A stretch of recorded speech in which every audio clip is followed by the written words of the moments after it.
Hürmetli vatandaşlarım bugün liksiyene başlayımız. Liksiyede sadaka ediyoruz. Liksiyelerimiz de Washington'dan sözleyimiz. Vaziyetini işke cümlege yığınçaklasak. 8. ayının 23 yoki 22. günüdün başlap Cumhuriyet Halk Cumhuriyeti hükümeti bilen Amerika Qo'shma Shtatlari devleti o'rtasida yana qaytadan savdo sohbati boshlanadi. Bu balki 4-chi qatimliq suhbat bo'lishi mumkin. Biz sizlarga bu suhbat to'g'risida ochiq so'zlashdan burun vaziyatga munosabatlikmishki jumlani yetkazdik. İkincisi, Amerika Qo'shma Shtatlarining prezidenti Trump Türkiye hükümetiga bayonot qilib, qo'lga ilingan, undan keyin nazarband qilingan Andrew Brownsonni turmadan qo'yib berishni talab qildi. Bugungi vaziyat mana mushayagicha. Endi biz shu jarayonlar ustida to'xtalamiz vatandoshlarga. Undan burun, undan keyin yana vatandoshlardan kechirim so'raymanki, vatandaşlarının afo qilishini umid qilamanki, o'tganda so'zlaganlik ham belki ojiz bo'lib qoldi. Bunun sababini sizlarga tushuntirsam, masalan, menga chaqchaq qilib siz Fukam Mirzahmat Yusufjon chaqchiqingizni qabul qildim.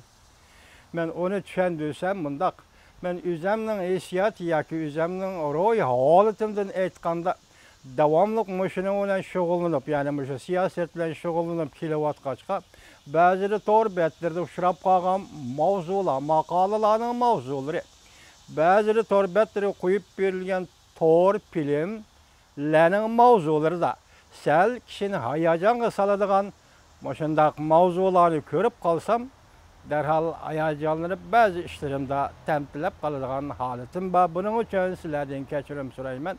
Bo'lmasa har kuni har qatim degidek kamerani ko'tarib tashqariga chiqib vatandoshlarga leksiya so'zlash tayyorlanishdan avval 3 qatim Bismillahirrahmanirrahim deyman. Endi pallanpaydan chiqishcha, tushishcha xayrliq yaşımız şu halga yetti. Allah seneden panoh tilayman deb ishlarimga o'ng'ush chiqma deb duo qilib chiqaman. Lekin inson ekanmiz, inson yani savallikka yana ba'zi xatoliklarga yo'l qo'yib qoldigan ishkan. Bu qatim shundaq mavzuga ushurdim deganda, mana so'z mening oldimda ishga kamerani ochiblar, kompyuterni ochiblar. İşten chiqishdan avval bu mavzuga ko'zim tushib, biroz hayajonlanib, bog'laydigan mikrofon deganda tizimning ustiga tasmachilab tashlab qo'yib, hayajon bilan so'zlab yuribdiman. So'zlab 6 qismliq leksiyani so'zlab tugatib 1 soatda. Qarasam degandek zoya oldi, mikrofon yo'q.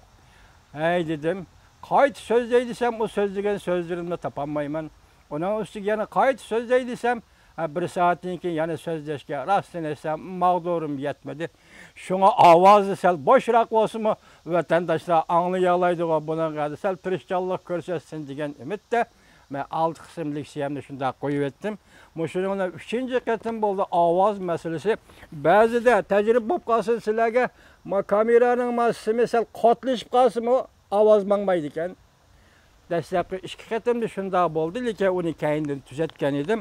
Bu qatim bu kameraning bu mikrofonni bu yerga bog'lamay turib, tizimni ustiga qo'yib so'zlabdiman. Shuningda ovoz chiqmay qoldi. Meni kechiringlar vatandoshlar. Bundan keyin bunga diqqat qilaman. Meni tantilatgan mavzu qaysidan? Hozir buni jarayonini so'zlaymiz.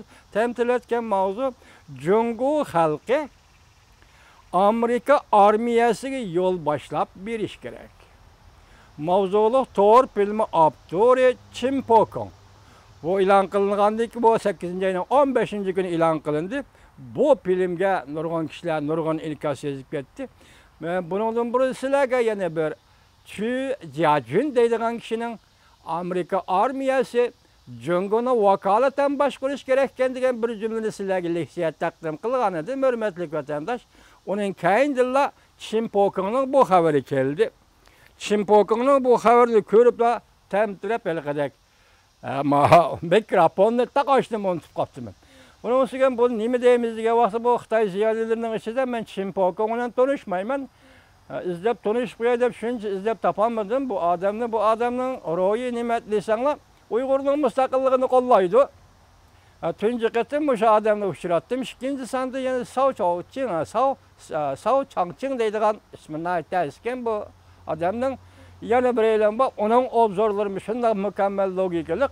O adam Uyg'urlarning mustaqil bo'lishini qo'llaydi.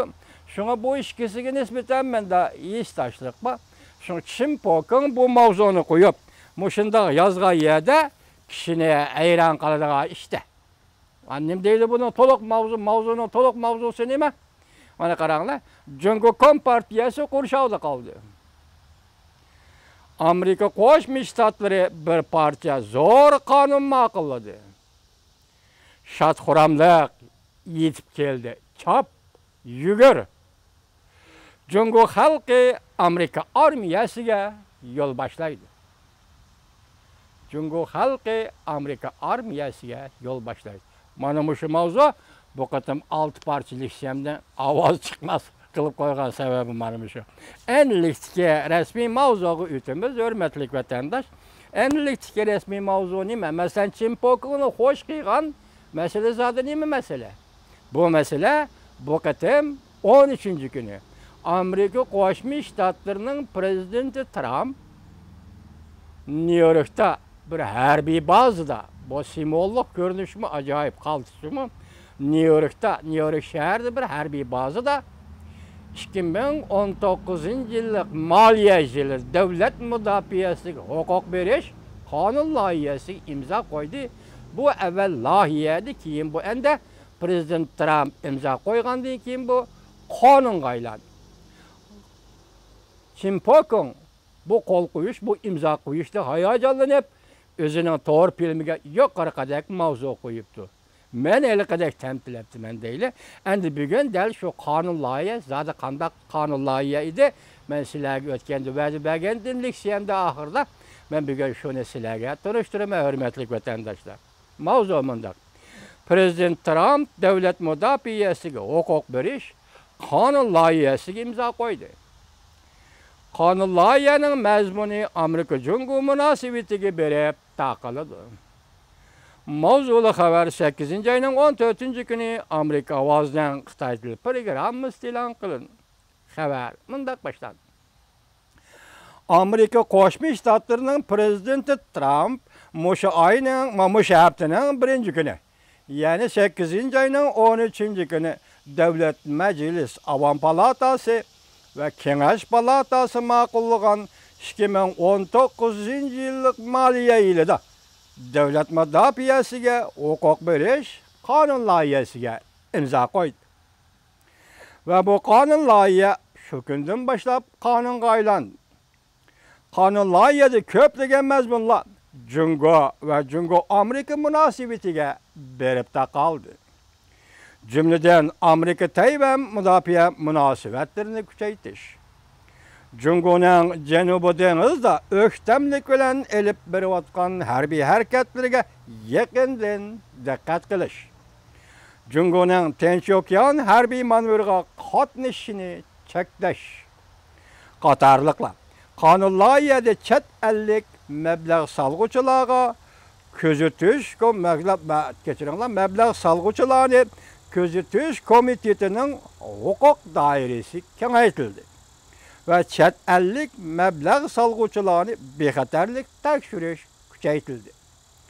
Amerika Qo'shma Shtatlari Davlat Majlisi 7-oyning 23-kuni 2019-yillik davlat mudofaasiga huquq berish qonun loyihasining asl loyiha nusxasi bo'yicha birdak loyiha tayyorlagan edi. Va prezident Trump hukumatining atrofliq strategik siyosat tuzib, Jungoning har taraflik faoliyatlarga qarshilashiga murojaat qildi. Avam palatasi va Kengash palatasi. Masalan, Jungoning sanoat siyosati, Jungoning siyosiy ta'siri, rayon doirasi va dunyoviy harbiy iqtidori. Shuning bilan Amerikaning manfaatining ziyon zahmatga uchramasligiga kapolat qilishga murojaat qilindi. Prezident Trump haftaning 1-kuni, ya'ni 13-kuni tushdan keyin New York şehrinde Dilamubao. Ben bu Xitaycha ekan, İngilizce ismini tercüme kılanmadım, meni kechiringlar, Xitaychani shiltiyverdim, Dilamubao.